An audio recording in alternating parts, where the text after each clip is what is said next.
we can confirm now that UNIFIL forces were hit by Hezbollah explosive in an incident near Bani Hayan in southern Lebanon.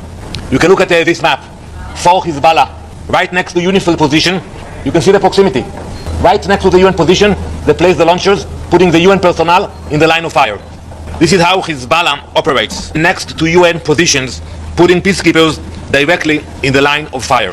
Berdasarkan fakta-fakta di sidang PBB yang diadakan kemarin Senin 1 April, telah dikonfirmasi adalah IED atau ranjau milik Hizbullah lah yang menyebabkan gugurnya 2 personel TNI di daerah Bani Hayan, Lebanon.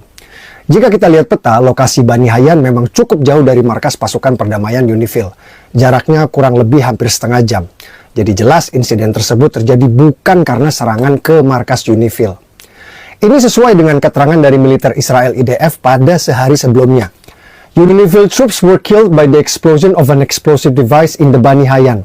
No explosive device was placed in the area by IDF troops and that no IDF troops were present in the area at all. Terjemahan, personel UNIFIL gugur akibat ledakan ranjau dan tidak mungkin oleh peledak IDF karena itu bukan daerah operasi IDF dan IDF tidak pernah ada di tempat itu sama sekali. Turut berduka atas gugurnya Kapten Infanteri Zulmi Aditya Iskandar dan Sertu Muhammad Nur Ikhwan. Pantengin terus akun ini untuk informasi akurat perang di Timur Tengah. Ya, Shalom, Assalamualaikum, Om Swastiastu, Namo Buddhaya, salam kebajikan dan salam cinta damai dari saya Perianto Zamasi. Nah, Bapak Ibu, Saudara-saudari, baru saja kita menyaksikan bagaimana sebuah video dan ini saya dapatkan dari postingannya Mas Permadi Arya di akun Instagramnya dan ini memang video paling terbaru dari Mas Permadi Arya. Ini mengenai ya adanya anggota Tentara Nasional Indonesia atau TNI yang menghembuskan nafas terakhir di Lebanon ya. Dan di sini Bapak Ibu Saudara-saudari tidak lagi berkomentar banyak sayanya.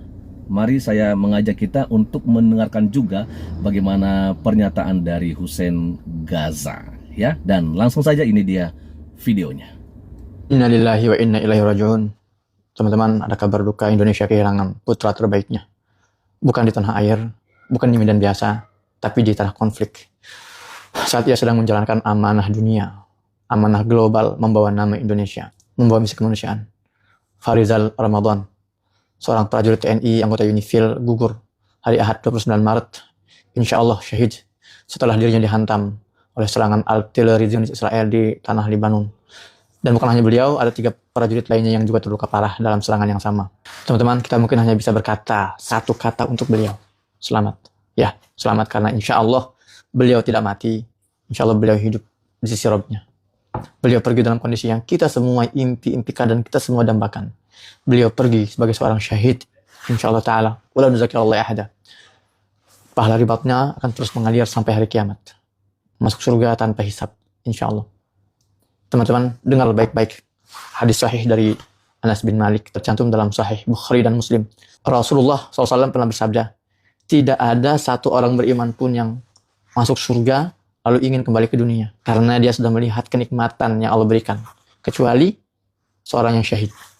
Ia meminta kepada Allah untuk kembali ke dunia dan merasakan lagi momen ketika ia terbunuh syahid. Saking beliau merasakan nikmat momen syahid tersebut. Allahu Akbar.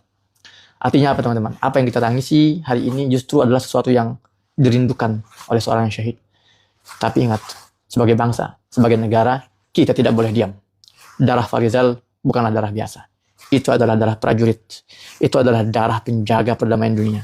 Itu adalah darah anak bangsa. Dan hari ini, darah itu ditumpahkan secara keji, secara biadab oleh Zionis Israel yang tidak memandang bulu dan tidak melihat siapapun di depannya. Membunuh tanpa rasa takut, tanpa rasa hormat. Dan dilakukan di depan dunia internasional. Maka saya bertanya, di mana sikap negara ini? Apakah kita akan diam? Apakah kita hanya akan mengirim bela sungkawa? Apakah kita hanya akan tunduk kalau hari ini satu prajurit kita dibunuh di bawah bendera PBB dan kita tetap diam? Lalu di mana harga diri kita sebagai bangsa? Untuk pemerintah Indonesia ini bukan sekedar insiden. Ini adalah ujian. Ini adalah ujian kedaulatan.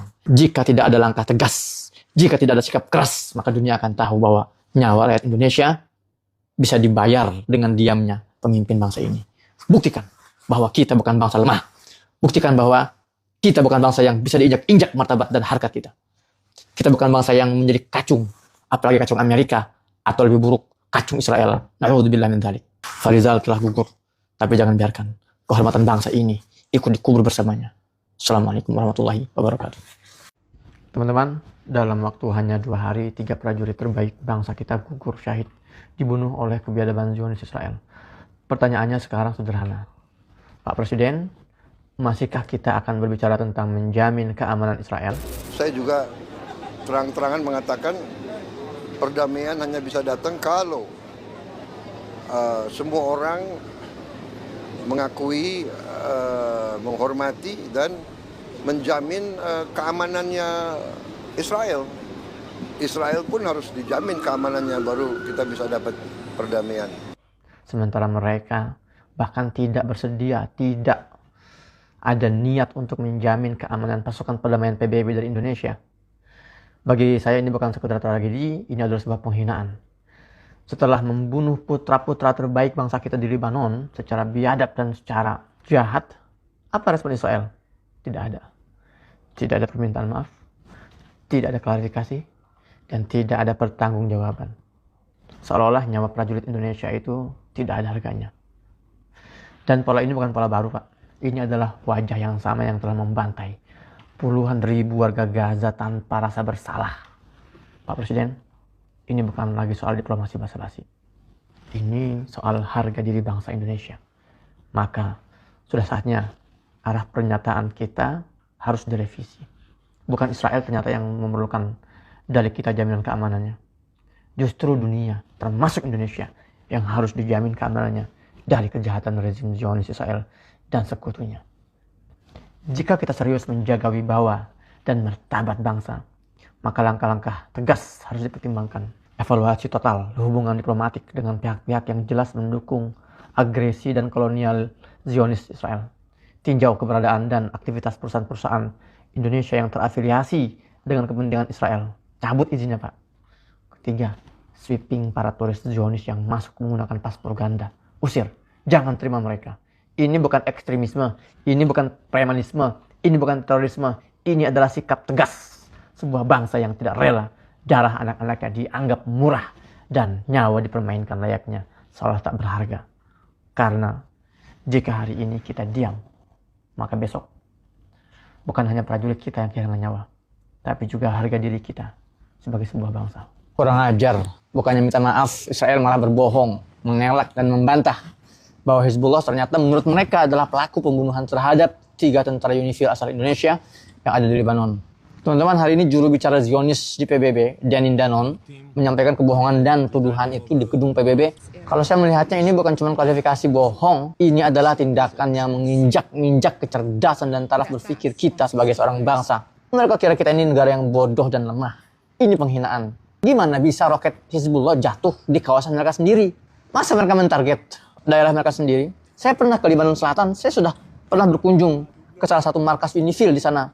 Dan saya pastikan bahwa posko mereka itu ada di wilayah Lebanon, bukan di wilayah jajahan Israel. Jadi logikanya nggak mungkin lah Hizbullah nyerang ke wilayahnya sendiri. Apalagi saya tahu banget ya betapa baiknya harmonisnya hubungan antara TNI, Unifil dengan para pejuang Hizbullah di Lebanon Selatan.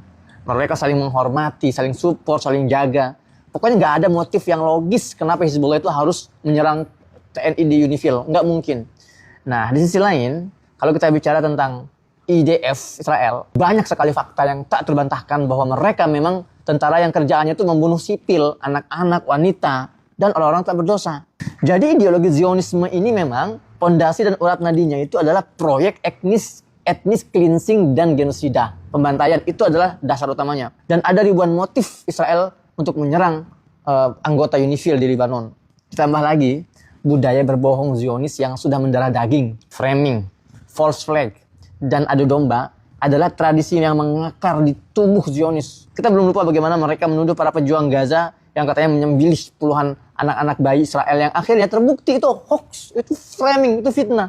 Bahkan rumah sakit Indonesia yang kami bangun di Gaza dari nol sampai beroperasi berkali-kali difitnah sebagai tempat persembunyian para pejuang Gaza. Dikatakan sarang teroris. Puluhan ribu kehilangan nyawa dan IDF dengan enteng yang menuduh tempat-tempat fasilitas umum tersebut sebagai tempat peluncuran roket para pejuang-pejuang Gaza. Maka harus ada tindakan yang tegas. Dari mana kita memulainya?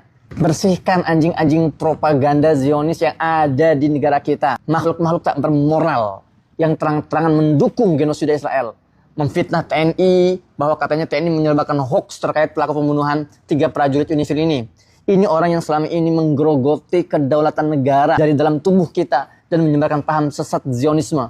Terutama satu orang ini nih yang nggak punya empati terhadap para korban jiwa UNIFIL dan mati-matian membela, memuja-muji Israel yang lidah dan mulutnya nggak malu, nggak capek, selalu menceboki kotoran Zionis. Karena kalau hukum tidak bergerak, saya khawatir masyarakat yang marah ini akan turun tangan melihat anjing-anjing Zionis ini terus menggonggong tanpa kontrol, nggak ada yang membungkam. Allah alam. Dan itu dia Bapak Ibu Saudara-saudari bagaimana tadi pernyataan yang disampaikan oleh Hussein Gaza. Dan saya tidak lagi memberikan banyak komentar. Silahkan Bapak Ibu Saudara-saudari membandingkan antara apa yang disampaikan atau dibagikan oleh Mas Permadi Arya dengan pernyataan dari seorang Hussein Gaza ya.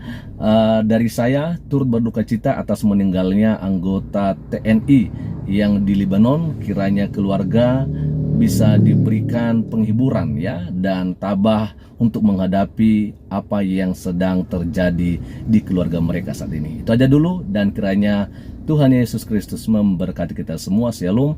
Assalamualaikum. Om Swastiastu, Namo Buddhaya, salam kebajikan dan salam cinta damai dari saya Perianto Zamasi.